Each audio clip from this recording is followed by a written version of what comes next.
12월의 둘째 주일에 하나님을 예배하러 오신 저와 여러분 모두에게 성령의 충만함과 하늘의 위로와 성령의 능력이 임하시기를 예수님의 이름으로 축복합니다. 이제 성탄절이 가까워오기 때문에 성탄과 관련된 말씀을 중심으로 주일마다 여러분에게 강론하려고 합니다. 이 말씀이 저와 여러분에게 큰 은혜와 도전이 되시기를 다시 한번 주님의 이름으로 축원합니다. 일간지 중에 기독교를 배경으로 한 신문이 있죠. 뭐가 있어요? 국민일보가 있습니다. 국민일보. 지금 제가 국민일보를 여러분에게 홍보하는 것은 아니지만 이 국민일보가 저에게 또 우리 한국교회에 선한 영향을 주고 있습니다. 이 국민일보에 보면 매일 그 유명인들의 신앙 간증이 실리고 있습니다. 그들의 간증을 읽어보면 거의 빠지지 않고 언급되는 내용이 있습니다. 뭘까요? 여러분들의 간증을 한번 생각해 보세요. 내가 간증하면 빼놓지 않고 할 수 있는 것 어떤 내용일까요? 아마 국민일보를 계속 보시고 그 간증을 읽어보신 분들은 쉽게 파악할 수도 있지만 또 파악 못할 수도 있습니다. 간증문마다 여러 사람들의 간증문마다 공통적으로 들어가는 내용, 그것은 그들의 출생 배경입니다. 그렇죠? 간증문을 읽어보면 간증하다가 내가 어디에서 태어났는지, 그리고 어떤 그 배경을 가졌는지, 신앙의 가정이었는지 다른 종교의 가정이었는지, 또 사랑을 받고 태어났는지 사랑받지 못하고 태어났는지, 이런 여러 가지 출생 배경에 대해서 이야기하는 것을 볼 수가 있습니다. 신앙 간증문뿐만 아니라 세계 위인들의 전기를 읽어봐도 그들의 출생 배경에 대해서 반드시 언급하고 있는 것을 알 수가 있습니다. 여러분들도 다 출생 배경이 있죠? 이 세상에 사는 사람들 가운데에 출생 배경이 없는 사람들은 한 사람도 없습니다. 저 같은 경우는 전북 장수군 장계에서 태어났습니다. 장계는 전북 동쪽 맨 끝에 내륙 쪽에 산속에 있는 면 소재지입니다. 저는 거기서 5형제 중에 5째로 태어났습니다. 어쨌든 저의 출생 배경이 그렇습니다. 오늘 본문에도 보면 한 분의 출생 배경에 대해서 말씀하고 있습니다. 그분이 바로 누구죠? 예수 그리스도이십니다. 18절을 함께 읽어보도록 하겠습니다. 시작. 예수 그리스도의 나심은 이러하니라. 그의 어머니 마리아가 요셉과 약혼하고 동거하기 전에 성령으로 잉태된 것이 나타났더니. 아멘. 여기 보면 예수 그리스도의 나심은 이러하니라 라고 시작하죠. 예수 그리스도의 나심은 이러하니라. 즉 예수 그리스도의 출생 배경이 이러이러하다 하는 뜻이죠. 아주 간결한 표현이지만 예수님의 출생은 꾸며낸 게 아니요, 허황된 이야기도 아니요, 역사적인 사실이라는 위대한 선언인 것을 믿으시기를 바랍니다. 마리아라는 한 여성이 요셉이라는 한 남성과 약혼했습니다. 그들은 약혼만 한 상태였기 때문에 함께 잠을 잘 수는 없었습니다. 약혼 기간에 남몰래 만나서 잠을 잘 수도 없었습니다. 멀리 떨어져 있었고 또 그렇게 할 수 없는 그런 당시의 사회적인 분위기, 종교적인 분위기가 있었기 때문입니다. 그런데 놀라운 일이 일어났어요. 마리아가 임신을 한 겁니다. 요셉이 마리아하고 잠을 잔 적이 없는데 그 약혼녀 마리아가 임신을 한 거예요. 물론 그 임신은 사람이 아닌 성령으로 되었다라고 말씀합니다. 하지만 그 사실을 모르는 요셉에게 있어서는 충격적인 일이 아닐 수가 없겠지요. 이러한 성령으로 임신했다는 사실을 모르는 요셉에게는 큰 충격이었습니다. 아마 요셉은 몇 날 며칠 잠을 못 잤을 겁니다. 고통스러웠을 겁니다. 속았다는 생각에 분노했을 겁니다. 어떻게 이 문제를 풀어야 할지 고민이 컸을 겁니다. 마침내 요셉은 이렇게 하기로 결정했습니다. 본문 19절을 함께 읽겠습니다. 시작. 그의 남편 요셉은 의로운 사람이라 그를 드러내지 아니하고 가만히 끊고자 하여. 이 구절을 새 번역 성경은 이렇게 번역했습니다. 새 번역 성경을 함께 읽겠습니다. 시작. 마리아의 남편 요셉은 의로운 사람이라서 약혼자에게 부끄러움을 주지 않으려고 가만히 파혼하려 하였다. 아멘.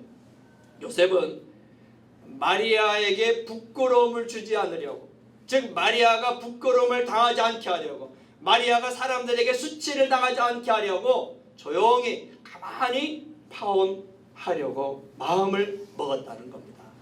파혼하겠다고 선포한 게 아니고, 가서 말한 게 아니고 마음 먹었다는 겁니다. 그렇게 하기로. 거기까지 정말 어려운 결정이었을 겁니다. 만일 우리 같으면 어떻게 했을까요? 배우자가 내가 아닌 다른 이성에게만 친절하게 대한다면 마음 상하지 않겠어요? 내가 아닌 다른 이성에게 하트 모양의 막 문자를 막 보내고 있다면 기분 나쁘지 않겠어요? 여러분 화가 나지 않겠어요? 내가 아닌 다른 이성과 잠자리까지 했다면, 더 나아가 임신을 하거나 임신을 시켰다면 남이 듣던 말들 노발대 바라면서 욕을 하고 분노하지 않겠습니까? 그리고 이혼하자고 요구하지 않겠어요?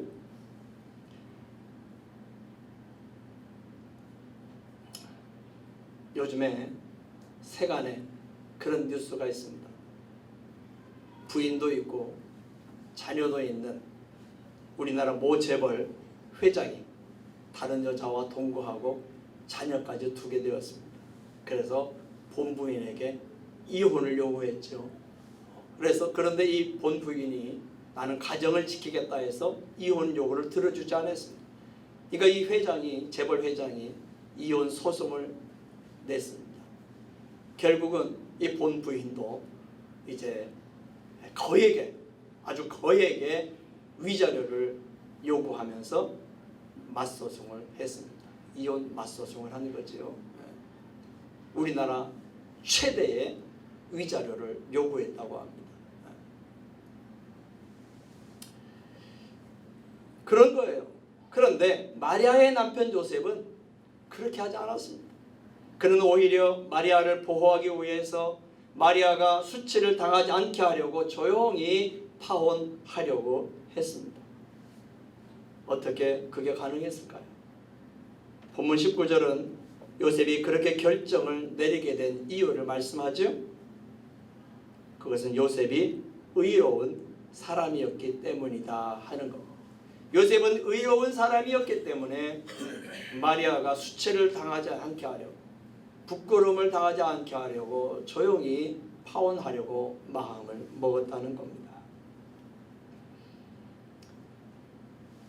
요셉이 의롭다는 이 말은 요셉에게 죄가 없다는 그런 뜻의 구절이 아닙니다. 여기서 의로움이라는 것은 관계에 충실하다 하는 그런 뜻을 갖고 있습니다. 관계에 충실하다. 요셉은 하나님과의 관계에 항상 충실한 사람이었다는 겁니다. 그래서 성경은 요셉을 의로운 사람이라고 표현하고 있습니다. 사랑하는 성도 여러분, 저와 여러분이 하나님과 관계에 충실하는 하나님의 보시기에 의로운 주의 백성들 되시기를 주님의 이름으로 축원합니다. 요셉은 하나님과 관계에 충실했기 때문에 요셉은 이런 문제가 생겼을 때 먼저 하나님의 뜻이 무엇인지를 생각했습니다. 하나님이 원하는 바가 무엇인지를 생각했습니다. 하나님께 영광 돌리는 일이 무엇인지를 먼저 생각했던 겁니다. 그때 혹시 사탄이 마리아를 매장시키기 위해서 요셉을 유혹하지 않았을까요? 하지만 하나님과의 관계에 충실했던 요셉은 그 유혹을 이겨냈습니다. 그때 혹시 요셉은 마리아가 수치를 당하도록 공개하고 싶지 않았을까요? 하지만 하나님과의 관계에 충실했던 요셉은 그런 죄를 극복할 수 있었습니다. 그는 그렇게 축복의 통로가 되기를 원했습니다. 하나님과의 관계에 충실한 사람이었기 때문입니다. 저와 여러분도 이런 사람 될 수 있기를 바랍니다. 그렇다고 해서 배우자가 있는 사람이 다른 이성에게 눈길을 주거나 마음을 줘도 괜찮다는 뜻은 아니죠. 그것은 결코 옳지 않습니다. 그렇게 해서도 안 됩니다. 오직 나의 눈길과 나의 마음은 나의 배우자에게만 있어야 합니다. 그러기 위해서 우리는 하나님과의 관계에 충실해야 합니다. 아멘. 예배하는 자가 되어야 되고 기도하는 자가 되어야 하고 말씀을 묵상하는 자가 되어야 한다는 겁니다. 이 말씀은 신앙의 기본이 제대로 되어 있어야 된다는 것이죠. 신앙의 기본이 제대로 되어 있는 사람, 그 사람이 바로 하나님과의 관계에 충실한 사람인 것을 믿으시기를 바랍니다. 저와 여러분이 그렇게 신앙의 기본에 충실할 수 있기를 바랍니다. 의로운 요셉이 마리아와 조용히 헤어지려고 생각하고 있을 때에 꿈에 천사가 나타나서 요셉에게 말을 했습니다. 요셉에게 세 가지를 말했습니다. 첫 번째는 본문 20절입니다. 함께 읽겠습니다. 20절 시작. 이 일을 생각할 때에 주의 사자가 현몽하여 이르되 다윗의 자손 요셉아 네 아내 마리아 데려오기를 무서워하지 말라. 그에게 잉태된 자는 성령으로 된 것이라. 아멘. 천사는 요셉에게 뭐라고 불렀어요? 다윗의 자손이라고 불렀습니다. 그리고 그 요셉에게 마리아에게 잉태된 자는 성령으로 된 것이니까 마리아 데려오는 것을 두려워하지 말아라 라고 말했습니다. 두 번째 말은 본문 21절입니다. 함께 읽겠습니다. 21절 시작. 아들을 낳으리니 이름을 예수라 하라. 이는 그가 자기 백성을 그들의 죄에서 구원할 자이심이라 하니라. 아멘. 천사는 그 요셉에게 아기의 이름까지 지어줬습니다. 어떤 이름이라고요? 예수라는 이름이죠. 예수. 그 이름을 지어줘야 하는 이유가 나오죠. 그것은 그가 자기 백성을 그들의 죄에서 구원할 자이시기 때문이라는 겁니다. 그것이 세 번째 22절과 23절에 나옵니다. 또 세 번째 천사가 요셉에게 한 말을 함께 읽겠습니다. 22절 23절 시작. 이 모든 일이 된 것은 주께서 선지자로 하신 말씀을 이루려 하심이니 이르시되 보라 처녀가 잉태하여 아들을 낳을 것이요 그의 이름은 임마누엘이라 하리라 하셨으니 이를 번역한즉 하나님이 우리와 함께 계시다 함이라. 아멘. 이 모든 일은 성령으로 마리아에게 잉태된 것은 하나님께서 선지자를 통해서 예언하신 말씀을 이루기 위해서다 라고 천사는 요셉에게 알려주고 있습니다. 구약성경 이사야 7장 14절 함께 읽겠습니다. 이사야 7장 14절 시작. 보라 처녀가 잉태하여 아들을 낳을 것이요 그의 이름은 임마누엘이라 하리라는 이런 말씀입니다. 처녀가 잉태하여 아들을 낳을 것인데 그의 이름은 임마누엘이라 하리라. 약혼은 했지만 수처녀였던 마리아를 통해 이제 그 예언이 이루어진다는 겁니다. 그리고 그 이름은 예수라고 이름을 지킨 하겠지만 사람들은 그를 부를 때에 임마누엘이라고 부를 것이다. 하나님이 우리와 함께 하시기 위해서 이 땅에 오셨구나. 할렐루야. 그렇습니다. 예수님은 다윗의 자손으로 오셨습니다. 예수님은 죄를 사하시는 구세주로 오셨습니다. 예수님은 하나님께서 우리와 함께 하시려고 저와 여러분에게 함께 하시려고 오셨습니다. 그러므로 사람들은 이 예수님을 믿어야 합니다. 죄를 사해 주신 분으로 고백해야 합니다. 그 예수님을 구세주로 영접해야 합니다. 여러분이 예수님을 믿으십니까? 예수님을 그리스도로 믿으십니까? 예수님을 인격적으로 믿으십니까? 예수님이 여러분 마음에 계신 걸 확신하십니까? 확신하시기를 바랍니다. 예수님을 영접한 사람에게는 하나님이 언제나 영원히 함께 하시는 은총이 있음도 믿으시기를 바랍니다. 이사야 41장 10절은 저와 여러분에게 이렇게 말씀합니다. 이사야 41장 10절 함께 읽겠습니다. 시작. 두려워하지 말라. 내가 너와 함께 함이라. 놀라지 말라. 나는 네 하나님이 됨이라. 내가 너를 굳세게 하리라. 참으로 너를 도와주리라. 참으로 나의 의로운 오른손으로 너를 붙들리라. 할렐루야.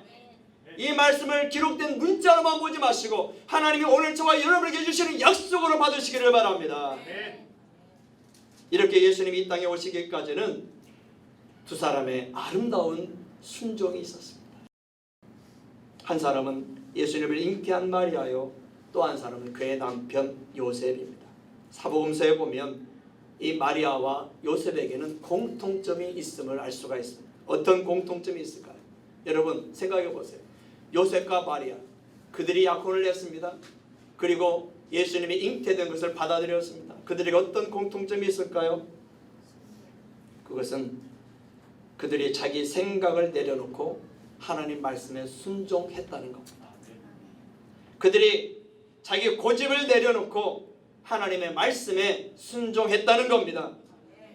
자기 희생을 각오하고 하나님의 말씀에 순종했다는 겁니다. 이 세 가지 공통점이 그들에게 있습니다. 사랑하는 성도 여러분, 저와 여러분에게 이런 면들이 있기를 바랍니다. 내 생각을 내려놓고 말씀에 순종하기를 바랍니다. 내 고집을 내려놓고 말씀에 순종하기를 바랍니다.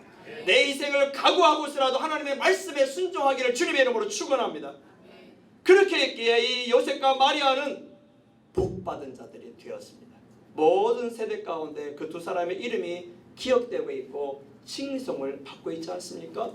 성탄절이 다가오면 모든 교회에서 요셉을 이야기하고 마리아를 이야기합니다. 그리고 그들을 통해서, 그들의 순종을 통해서 태어나신 예수님을 이야기하고 예수님이 구세주라는 것을 복음을 증거하고 있게 됐다는 사실입니다. 저와 여러분도 삶의 현장에서 많은 고민들로 내적 갈등을 겪을 때가 있을 겁니다. 그때 우리가 하나님의 자녀들이라는 사실을 기억해야 합니다. 그래야 우리도 마리아와 요셉처럼 자신의 생각과 고집을 내려놓을 수 있습니다. 하나님의 뜻을 따라서 말씀에 순종하려는 믿음을 나타낼 수가 있습니다. 물론 쉽지는 않지요. 하지만 자기 희생을 통한 순종은 축복을 가져오는 겁니다. 자기 희생을 통한 순종은 우리가 생각지 못한 은혜를 체험하게 된다는 사실을 믿으시기를 바랍니다. 여러분, 옛날에는 겨울이 되면 무엇을 떼세요? 아궁이에? 장작을 떼기도 하고 그 다음에 연탄불을 떼게 되죠. 연탄불. 그 연탄을 통해서도 긍정적인 측면에서 우리가 영적으로 깨달을 수 있는 게 있습니다. 연탄은 가난한 사람들과 함께 한다는 겁니다. 연탄은 가장 낮고 추운 곳에 사는 사람들을 따뜻하게 하기 위해서 자기 자신을 태운다는 겁니다. 자기 자신을 태워서 추위에 떠는 사람, 가난한 사람, 힘든 사람들을 따뜻하게 해준다는 거죠. 또한 연탄은 다 타서 재가 되면 어떻게 해요? 미끄러운 길에 뿌리죠. 그죠? 눈 위에 뿌리고 얼음 위에 뿌리잖아요. 그래서 안전한 길을 만들어 주는 그런 연탄입니다. 예수님께서는 이런 연탄과 긍정적인 측면에서 비슷한 게 있습니다. 예수님은 낮고 천한 사람들을 위해서 이 땅에 오셨습니다. 예수님은 눈물이 있고 아픔이 있고 상처가 있는 사람들을 따뜻하게 안아주시고 치유해 주시기 위해서 이 땅에 오셨습니다. 예수님은 모든 사람들의 죄를 대신 짊어지시고 그 죄를 사하시기 위해서 이 땅에 오셨습니다. 저 여러분들을 위해서 오셨다는 거예요. 예수님은 그 죄인들의 구원을 위해서 십자가를 대신 지고 죽으시려고 이 땅에 오셨습니다. 예수님은 그를 믿는 자들에게 임마누엘이 되어서 일생 동안 함께 해주시고 도우시고 풍성한 삶을 주시기 위해서 이 땅에 오신 것을 믿으시기를 바랍니다. 그야말로 이 예수님은 말로 형언할 수 없는 저와 여러분을 향한 하나님의 지극하신 사랑의 표현인 겁니다. 그 하나님의 사랑을 기리고 감사하고 찬송하는 날, 그날이 바로 예수 그리스도께서 나신 날 성탄절입니다. 크리스마스입니다. 비록 12월 25일이 예수님의 확실한 탄생일이 아닐 수도 있지만 그날 우리는 예수님의 나심을 기뻐하고 감사하며 하나님께 영광을 돌려드릴 수 있기를 바랍니다. 기도하겠습니다.